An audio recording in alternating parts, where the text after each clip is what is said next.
Shalom, shalom frères et sœurs, soyez les bienvenus à notre espace sainteté et fidélité à l'Éternel. Un jour, une parole. Et la parole d'aujourd'hui se trouve dans Marc 8, verset 34. Mais avant de commencer, nous allons prier. Éternel mon Dieu et mon roi, nous te disons merci pour ce moment que nous partageons ensemble. Viens prendre toi-même le contrôle de ce moment. Dispose chaque cœur, chaque âme et chaque esprit à recevoir ta parole. Et que ce soit un ingrédient qui pourra nous transformer, qui pourra nous changer, qui pourra nous aider, Seigneur, à prendre la décision de te suivre tout le reste de notre vie. Au nom précieux de Jésus-Christ de Nazareth. Amen. Oui, frères et sœurs, je disais que ça fait un moment que nous n'avons pas fait de vidéo. C'était pour des raisons personnelles. Et donc, nous sommes maintenant de retour. Nous allons faire à peu près une vidéo chaque semaine. Que le Seigneur nous aide à aller jusqu'au bout de cet engagement. La parole d'aujourd'hui est dans Marc 8, verset 34. Je lis la parole de Dieu. Puis, ayant appelé la foule avec ses disciples, il leur dit, « Si quelqu'un veut venir après moi, qu'il renonce à lui-même, qu'il se charge de sa croix et qu'il me suive. » Le Seigneur, notre Seigneur Jésus-Christ nous appelle aujourd'hui à renoncer à nous-mêmes, à porter notre croix et à le suivre.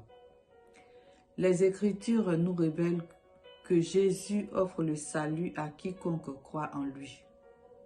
Mais ce n'est pas parce que le don de Dieu est gratuit que vivre pour Jésus l'est aussi. Vivre pour Jésus, cela nous coûte. Suivre Jésus, cela nous coûte des choses.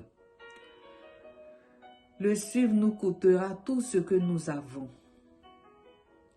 Car le salut ne s'acquiert pas par nos propres moyens, par nos propres forces, non.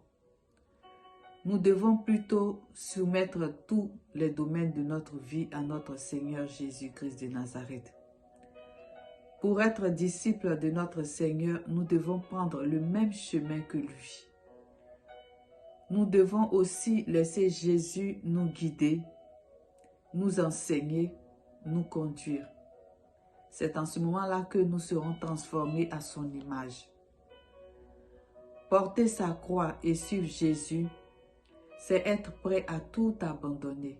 C'est être prêt à abandonner tout ce que nous avons pour faire sa volonté et non la nôtre.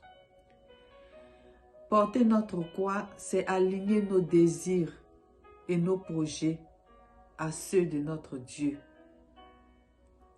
Nous ne devons plus faire les choses par nous-mêmes, mais tout ce que nous devons faire doit être la volonté de notre Père. Ce qui veut dire que à chaque action, chaque décision que nous allons prendre, chaque projet que nous allons envisager de faire, tout cela doit être confié à notre Seigneur. Nous devons avoir l'approbation de notre Seigneur avant de faire quoi que ce soit.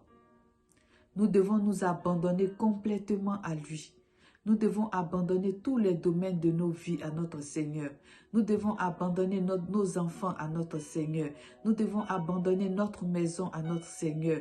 Notre travail, nos parents, nos frères, nos sœurs, nos amis. Nous devons tout confier à notre Seigneur. C'est en ce moment que lui-même fera le travail sur nous. Et tout cela, ce n'est pas par nos propres efforts que nous allons y arriver. Nous allons y arriver avec l'aide du Saint-Esprit.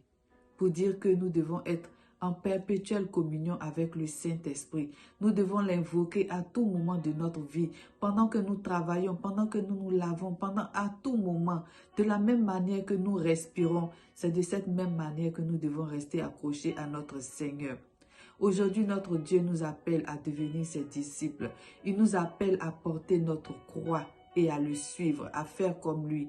Notre Seigneur, quand il a commencé son ministère, il a quitté son père, il a quitté sa mère, il a quitté ses frères et ses sœurs, il a quitté sa maison, il a quitté ses terres, il a quitté même sa région, son pays pour aller partout dans le monde pour prêcher la parole, pour aider les malades, pour guérir les malades, pour délivrer les possédés. Il a fait l'œuvre de son Père. nous aussi nous devons faire la même chose que notre Seigneur. Mon frère, ma soeur, nous ne devons plus vivre pour nous-mêmes, mais pour accomplir la mission pour laquelle notre Seigneur nous a mis sur cette terre. Et cette mission, c'est quoi? C'est de l'adorer, de l'aimer et d'aimer les autres. La question que j'aimerais nous poser à nous tous, quels sont les domaines de nos vies que nous hésitons à soumettre à notre Seigneur? Quels sont les domaines de nos vies? Est-ce notre travail? Est-ce nos parents? Est-ce nos habitudes? Est-ce que ce sont nos voyages? Est-ce que si nous sommes encore attachés aux choses de ce monde, nous ne sommes pas dignes de suivre notre Seigneur? Comme il le dit dans Matthieu 10. Quiconque n'abandonne pas son père et sa mère, quiconque reste attaché à quoi que ce soit, n'est pas digne d'être son disciple.